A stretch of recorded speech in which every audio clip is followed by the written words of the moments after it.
Assalamualaikum warahmatullahi wabarakatuh. Alhamdulillahi rabbil alamin. Alhamdulillahilladzi anzala as-sakinata fi qulubil mu'minin liyazdadu imanan ma'a imanihim.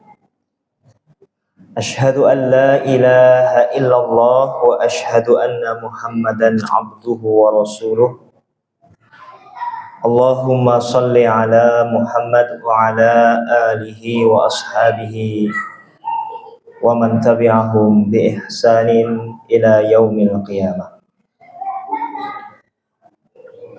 Bapak Ibu kaum muslimin sekalian yang dimuliakan oleh Allah, alhamdulillah, mari kita bersyukur terlebih dahulu kehadirat Allah Subhanahu wa taala atas limpahan nikmat dan juga karunia-Nya kepada kita semua, sehingga kita masih diberi kekuatan, diberikan kesehatan untuk dapat melaksanakan siam Ramadan dan juga amal-amal ibadah lain di bulan suci ini, yang tentu kita berharap semuanya Allah akan menerima amal-amal ibadah kita semua. Amin ya rabbal alamin. Salawat dan salam semoga senantiasa tercurahkan kepada junjungan kita Nabi besar Muhammad sallallahu alaihi wasallam.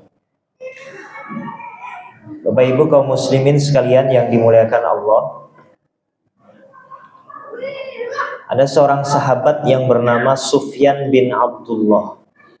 Ketika itu beliau meminta nasihat kepada Nabi Muhammad SAW. Riwayat ini diabadikan salah satunya dalam Sunan At-Tirmidzi. Ketika itu Sufyan bin Abdullah berkata kepada Rasulullah SAW. Kata beliau, "Kulli fil Islami qawlan la as'alu ahadan ghairaka." Kata Sufyan kepada Rasulullah, "Ya Rasul, katakanlah kepadaku tentang Islam yang aku tidak akan bertanya kecuali kepadamu." Rasulullah kemudian menjawab, "Qul amantu billahi summastaqim." Katakanlah olehmu ya Sufyan, aku beriman kepada Allah, summastaqim, kemudian beristiqomahlah. Sufyan bin Abdullah kemudian bertanya lagi kepada Rasulullah SAW, "Ya Rasulullah, ma akhwafu ma takhafu alayya?" Apa yang paling engkau khawatirkan ya Rasulullah atas diriku? Rasulullah kemudian sebelum menjawab pertanyaan dari Sufyan bin Abdullah itu, mengisyaratkan tangannya, tangan Rasulullah diangkat sambil kemudian memegang lisannya. Rasulullah kemudian hanya menjawab hadza. Jadi ketika ditanya oleh Sufyan bin Abdullah apa yang paling dikhawatirkan oleh Rasulullah kepada manusia, jawabannya adalah lisan. Ya. Bapak Ibu jamaah sekalian yang dimuliakan Allah, oleh para ulama hadis ini dijelaskan selain ingin menginformasikan tentang pentingnya istiqomah dalam beragama, hadis ini juga menerangkan tentang pentingnya menjaga lisan. Ya. Lebih-lebih kalau kita kaitkan dengan era digital seperti sekarang ini. Jadi kalau lisan kita selama ini hanya dipahami lisan dalam pengertian mulut, ya, Di era digital ini lisan itu juga bisa dipahami media sosial kita. Kita semua yang punya media sosial itu sesungguhnya merepresentasikan atau mewakili mulut kita. Apa yang kita tulis, apa yang kita buat dalam media sosial kita, nulis komentar misalkan ya, atau nulis status, itu sesungguhnya adalah mewakili lisan kita. Ya.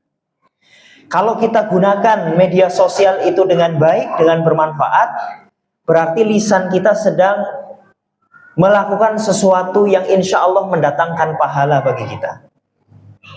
Cuma sayangnya, kalau media sosial itu kita gunakan ya, untuk membuat propaganda, misalkan nulis komentar-komentar negatif, ya, menjelek-jelekan orang misalkan, ya, berarti kita sesungguhnya sedang menanam benih-benih dosa secara tidak langsung. Apalagi dalam konteks kita hari ini, Bapak Ibu jamaah sekalian, ada satu profesi itu meskipun secara materi ya bisa mendatangkan uang yang banyak, tapi sebenarnya sangat berpotensial untuk membawa kita kepada banyak kemaksiatan. Apa kira-kira profesinya Bapak Ibu? Hari ini orang menyebut profesi ini sebagai buzzer. Ya. Buzzer itu kalau dihitung-hitung secara materi Bapak Ibu sekalian, itu per bulannya kalau yang kelas kakap itu bisa puluhan sampai ratusan juta. Apalagi kalau lagi musim-musim pemilu itu buzzer panen besar Bapak Ibu sekalian. Ya. Kerjanya apa?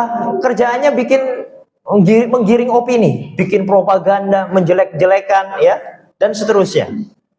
Yang itu mereka tidak sadari bahwa sebenarnya apa yang mereka lakukan itu merepresentasikan dari lisan mereka. Meskipun mereka pakai akun anonim, ya, pakai akun-akun yang tidak jelas gitu ya. Tapi Allah Maha tahu bahwa yang ngetik, yang ngomong ya kita. Makanya kata Rasulullah dalam sebuah hadis, innal abda la yatakallamu bil kalimah ma yatabayyanu fiha yahwi biha finnar ab'ada bainal masyriqi wal maghrib. Kata Rasulullah, akan ada seorang hamba yang kalau dia ngomong ya nggak memperhatikan baik buruknya apa setelahnya. Jadi ngomong aja salah-salah, nggak tahu setelahnya itu dampaknya apa. Yang hasil ngomongnya ini sangat mungkin akan membawa dia masuk ke dalam neraka yang luasnya, yang jaraknya itu lebih jauh ya, antara timur dan barat. Jadi kata Rasulullah, akan ada orang-orang yang suatu saat nanti kalau ngomong nggak dipikir. Dan hari ini kita menemukan itu Bapak Ibu sekalian. Ada orang yang ngetik ya, bikin konten itu nggak mikir nanti dampaknya apa, gitu ya. Jelek-jelekan orang ya, bikin komentar negatif, nggak dipikir apakah itu nanti akan berdampak ya bagi dirinya di yaumul qiyamah atau tidak. Ya, makanya dalam ayat Al-Quran yang lain Allah mengingatkan kita, wa ma yalfidhu min qawlin illa ladaihi raqibun atid. Tidaklah satu kata pun terucap dari manusia kecuali ada malaikat raqib dan atid yang siap mencatat apa yang kita omongkan, apa yang kita ucap. Karena itu Bapak Ibu jamaah sekalian, marilah di bulan Ramadan ini, di mana salah satu ibadah utama di bulan Ramadan itu adalah siam. Yang makna kebahasaannya dari siam itu salah satunya adalah al-imsak atau menahan diri. Mari kita belajar menahan diri ya, untuk tidak ngomong sembarangan, tidak ngomong negatif, tidak menghina orang, tidak mendiskreditkan orang dan seterusnya. Mudah-mudahan kita termasuk hamba-hamba Allah yang diberikan rahmat oleh Allah Subhanahu wa taala. Demikian Bapak Ibu jamaah sekalian yang dimuliakan Allah, kurang lebihnya mohon maaf. Assalamualaikum warahmatullahi wabarakatuh.